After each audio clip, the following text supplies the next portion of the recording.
느헤미야서 강의 5번째 시간 파레토 뛰어넘기, 파레토 뛰어넘기라는 제목으로 말씀을 나누겠습니다.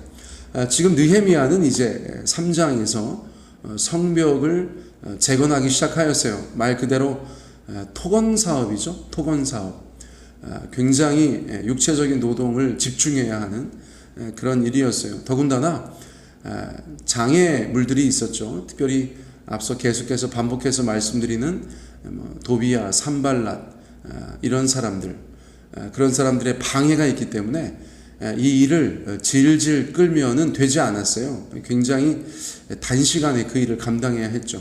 실제로 50일 남짓한 시간에 예루살렘 성벽을 재건할 만큼 밤낮 쉬지 않고 굉장히 집중하여서 효과적으로 그 일을 감당했었다는 것을 저희가 알게 됩니다. 어떻게 하면 이렇게 열심히 그 성벽을 재건할 수 있었는가, 무너진 삶의 자리를 재건할 수 있었는가, 오늘은 그 이야기를 조금 나누어 보려고 합니다. 우리 성도님들 아실지 모르겠는데요, 파레토의 법칙이라는 것이 있습니다. 파레토의 법칙, 이것을 표현하는 숫자가 있는데요, 2080이라는 것입니다. 2080.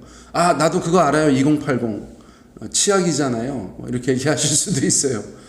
치약도 이름이 2080이 있죠. 20대의 치아를 80대까지, 그렇죠? 20개의 치아를 80대까지, 그런 취지로 치약 이름도 2080이라고 지은 것이 있는 것으로 제가 알고 있습니다. 그런데 2080은 원래 그런 뜻은 아니에요. 이것이 파레토라고 하는 사람이 발견한 법칙입니다. 파레토는 19세기에 이탈리아의 사회학자이자 경제학자이었던 사람이었습니다. 그는 특정 사회의 전체 소득을 연구하다가 사회 구성원의 상위 20%가 소득 전체의 80%를 차지한다는 것을 발견하였어요. 그런데 이러한 발견이 여러 가지로 세상살이에 적용된다는 것을 알게 되었습니다. 예를 들면 대기 중에 질소와 산소의 비율이 20대 80이다. 또 지구상의 바다와 육지의 비율이 20대 80이다. 육지에서 산과 평지의 비율이 20대 80이다. 기업이 10가지 제품으로 10억을 벌었다면 8억은 2가지 대표 상품을 통해서 번 것이다. 또 은행 예금의 80%는 상위 고객 20%가 예치한 것이다. 핵심 고객 20%가 백화점 수입의 80%에 기여한다. 어떤 조직이든 능동적으로 움직이는 20%가 80%를 관장한다. 이런 형태로 사회 전반에 적용된다는 것을 알았어요. 그래서 파레토 법칙을 대표하는 숫자가 2080인 것입니다. 20%가 80%를 그런 의미인 것이죠. 자, 그리고 나서 그것을 저희가 파레토의 법칙이다, 그렇게 말하는 것이에요. 법칙이라고 해놓으면 사람들이 일정 부분 묶이는 것도 있죠. 야, 우리 회사가 2080에 적용돼야지. 맞아, 너는 20 해라. 나는 80 할 테니까 네가 열심히 해서 네모까지 해. 그렇게 이야기할 수도 있다는 것이죠. 자, 그런데 여러분, 교회는 어때야 할까요? 교회가 저희가 주님 앞에서 하나님의 교회를 섬기며 주님의 백성들을 돌보는 일들을 감당한다고 할 때 거기에도 2080이 꼭 적용되어야 하는가, 그런 질문을 저희가 던져보게 된다는 것입니다. 그런데 일정 부분은 또 적용이 되는 것 같아요. 역시나 이게 사회과학이라 그런가, 교회도 사람 사는 곳이어서 그런가, 2080이 적용되는 것이 아닌가. 실제로 교회 안에서 열심히 있는 20%의 교인들께서 나머지 80%를 섬기고 있지 않은가? 헌금도 한번 조사해 봐야 되나? 봉사도 한번 조사해 봐야 되나? 그런 생각을 하게 된다는 것이에요. 그런데 그것이 이상적이냐, 바람직하냐의 문제로 접근해 보면 전혀 다르다는 것입니다.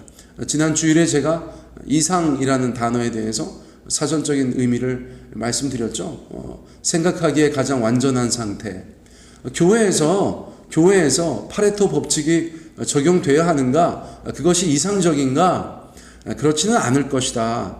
그렇게 대답할 수 있다는 것이죠. 자, 교회는 믿기에 이상적으로 생각할 때에 교회 봉사 등등 파레토의 법칙이 적용돼서는 안 된다는 것이죠.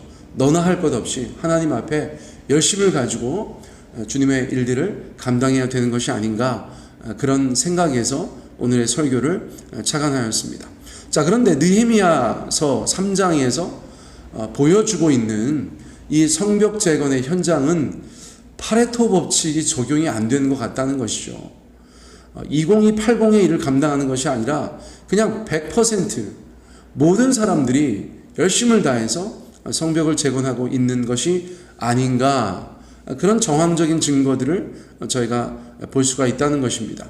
자, 어떻게 그런 일들을 감당했을까요? 파레토의 법칙을 뛰어넘는 그런 일들을 감당하게 되었을까요? 몇 가지 이유를 살펴보겠습니다. 첫째, 일을 하는 데 있어서 동기부여를 너무 잘해 주었다는 것이에요. 느헤미야가 일을 함에 있어서 동기부여를 잘해 주었다는 것입니다. 자, 2장 17절로 돌아갑니다. 2장 17절 뭐라고 이야기하는가? 우리가 당한 곤경은 너희도 보고 있는 바라. 예루살렘이 황폐하고 성문이 불탔으니 자, 예루살렘 성을 건축하여 다시 수치를 당하지 말자 하고, 또 그들에게 하나님의 선한 손이 나를 도우신 일과 왕이 내게 이른 말씀을 전하였더니 그들의 말이 일어나 건축하자 하고 모든 힘을 내어 이 선한 일을 하려 하매. 모두 힘을 내어 이 선한 일을 하려 하매. 20만 한 것이 아니라는 것입니다. 80은 구경한 것이 아니라는 것이죠. 모두 힘을 내어 이 선한 일을 하려고 하였다는 것입니다. 앞에 명연설이 있었던 것도 같아요. 우리가 당한 곤경, 자기는 크게 공경당하지도 않았으면서 한 민족의 구성원으로서, 그렇죠? 동질감을 호소하면서 우리가 당한 공경, 예루살렘 하나님의 성읍이 황폐되었다, 우리의 삶의 울타리인 성문이 불탔다, 이런 식으로 동기부여를 잘 해준 것이죠. 그러자 그들이 일어나서 건축하자, 모두 힘을 내어 이 선한 일을 하려고 하였다는 것이죠. 자, 그리고 다시는 수치를 당하지 말자. 무너진 자존감과 자존심에 호소하는 그런 모습도 저희가 보게 된다는 것입니다. 자, 기본적으로 동기부여가 잘 되었죠. 그리고 나서 남의 일이 아닌 내 일이라고 생각하게 했던 것 같아요. 예를 들면 3장 1절에 보면, 오늘 읽진 않았지만 제사장들에게 양문을 재건하라고 맡기는 것입니다. 제사장들에게 양문을 맡겼다는 것이에요. 양문은 제사에 쓰일 양들이 드나드는 문이었거든요. 성벽 중에서 제사장들과 가장 관계 깊은 곳, 제사장들이 가장 아끼는 곳은 어쩌면 양문이었을 것인데, 제사장들로 하여금 양문을 재건하게 하니까 얼마나 열심히 했겠어요. 남보현 목사 예배당, 강단 재건하라, 얼마나 열심히 하겠어요. 자기한테 의미가 있는 곳을 재건하라고 했다는 것이죠. 또 3장 10절에 보니까 사람들 가운데 일을 시키는데 자기 집과 마주한 곳을 재건하게 하였다는 것이에요. 우리 집 앞에, 집에 마주한 곳을, 여러분 다른 사람들도 다 집 앞에 성벽을 쌓는다고 생각해 보세요. 그거는 우리를 위한 일이 아니고 나를 위한 일이잖아요. 내 앞에 있는 성벽이니까 어떤 말씀인지 아시겠죠? 자, 그러니까 일을 시켜도 참 지혜롭게 잘 시켰다, 그런 생각을 할 수밖에 없는 것이죠. 남의 일이 아니라 내 일이라고 여기게 하였다는 것입니다. 또 분담된 일이 정해져 있었다는 것이에요. 한 사람이 막 하나부터 열까지 다 하는 것이 아니라 75명의 리더가 등장합니다. 느헤미야서 3장 말씀 꼼꼼하게 살펴보면 75명의 리더가 등장하고 있는 것을 보게 돼요. 또 42개 구역을 정하였어요. 또 10개의 문과 4개의 망대를 세우는 것에 있어서 그렇게 분담하여서 일을 했다는 것입니다. 각 구역을 정해서 일을 분담했고 맡은 분량에 대해서는 책임을 지도록 했다는 것이죠. 자, 한 사람이나 한 가정이 모든 성벽을 재건하지 않았습니다. 각자 맡은 바 일을 잘 감당하는 것이 전체 성벽 재건의 성패를 결정하는 것이다. 그렇게 보게 하였다는 것이죠. 자, 교회 일도 마찬가지 아닙니까? 뭐 가정 일도 마찬가지고 회사 일도 마찬가지지만 여러분 분담되어져 있고 그 각자의 구성원들이 그 맡은 바 일들을 잘 감당할 때 공동체나 조직이나 잘 돌아가고 운영되고 또 성장하고 발전하는 것 아니겠습니까? 교회도 여러분들께서 연초에 보셨겠지만 여러분들께서 각자의 자리에서 성실하게 그 일을 감당해 주시고 또 책임져 주셔야 이 교회가 하나님 앞에 잘 세워져 가게 될 줄 믿습니다. 뭐 교회에서 특별히 해드리는 거 마땅치 않지만 그런 것이 아니라 이것이 내 일이다. 이것이 하나님을 위한 것이다. 우리 공동체를 위한 것이다. 그런 마음을 가지시고 분담되어져 있는 일, 맡겨진 바 그 일들을 잘 감당하는 우리 하나님의 사람들, 저와 여러분 되었으면 좋겠습니다. 또 느헤미야서 3장 말씀을 가만히 살펴보니까 공동체를 위한 희생과 헌신이 있다는 거예요. 대제사장도 노동하고 타 지역 사람들도 노동하고, 예를 들면 여리고 사람들, 기브온 사람들, 미스바 사람들은 예루살렘 사람들도 아닌데요, 그들이 예루살렘의 성벽 재건을 위해서 노동하는 모습이 등장합니다. 금장색도 노동하고 향품 장사도 노동하고 예루살렘 지방의 절반을 다스리는 관리들도 노동하고 분문도 중수하고 여성들로만 구성된 가정에서도 노동하는 모습 등등등, 참으로 공동체를 위한 보이지 않는 많은 사람들의 땀과 눈물과 기도와 노동이 있었다는 것을 느헤미야서 3장이 저희 가운데 말씀해 주고 있어요.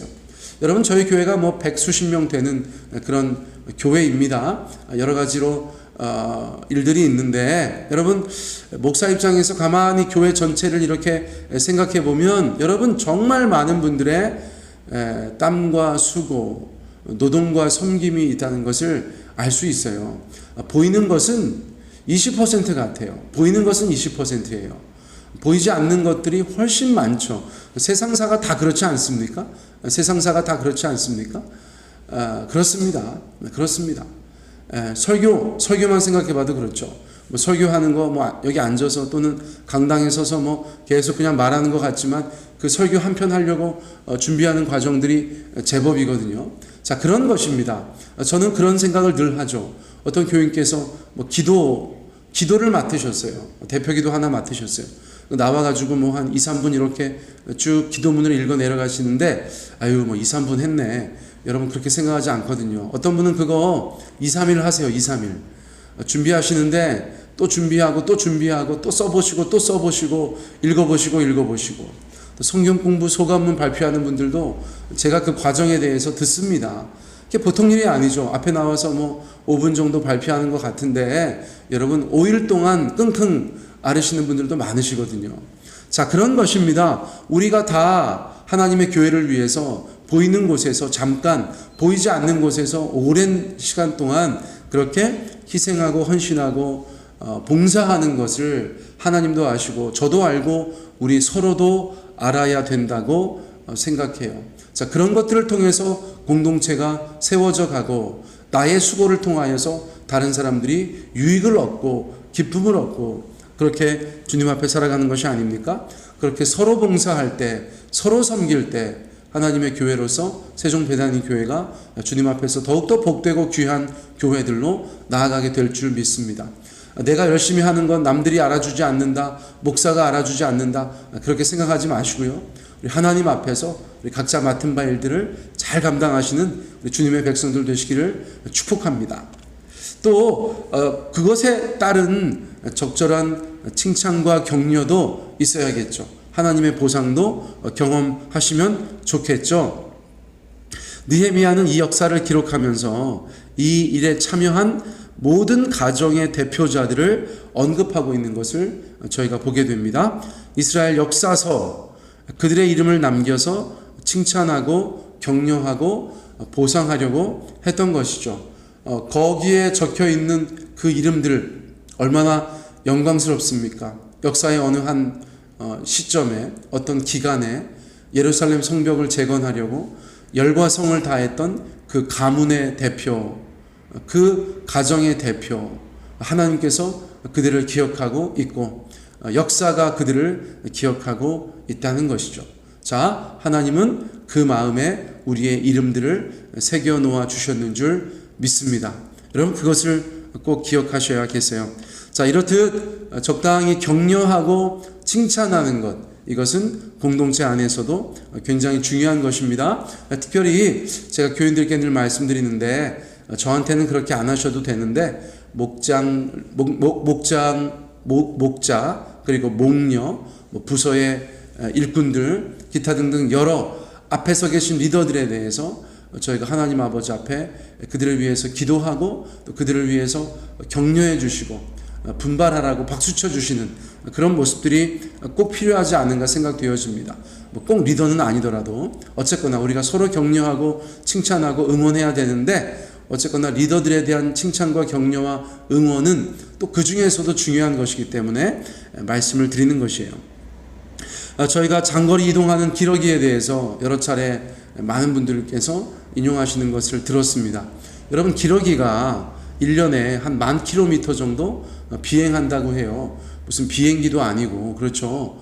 조그마한 그 생물이 1년에 1만 킬로미터를 날아간다고 하니까 얼마나 대단합니까? 하나님께서 창조하시면서 기러기에게 주신 엄청난 비밀들이 있는데, 첫 번째는 V자 대형으로 날아가잖아요. 여러분, 저희가 하늘 보면서 끼룩끼룩 할 때 쳐다보면 V자 형태로 날아가잖아요.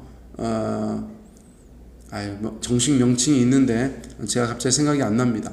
이렇게 V자 형태로 날아가잖아요. 그렇죠? 선두에 선 것이 대장기러기인데, 여러분, 공기의 저항을 가장 많이 받아서 어렵다는 것이죠. 그 V자가 이렇게 공기를 가르면서 가는 것인데, 그 맨 앞에 있는 기러기는 리더로서 가장 힘들다는 것이에요. 공기 저항을 가장 많이 받는다는 것입니다. 그런데 그 뒤에부터는 앞선 기러기 덕분에 상승 기류를 타고 비교적 쉽게 날아간다는 것이에요. 그런데 시간이 지나서 선두 기러기가 지치면 다른 기러기가 그 자리를 대신해서 바꾸어 주기도 한다는 것입니다. 또 지친 기러기는 잠깐 뒤로 가서 쉬운 비행을 한다는 것이죠.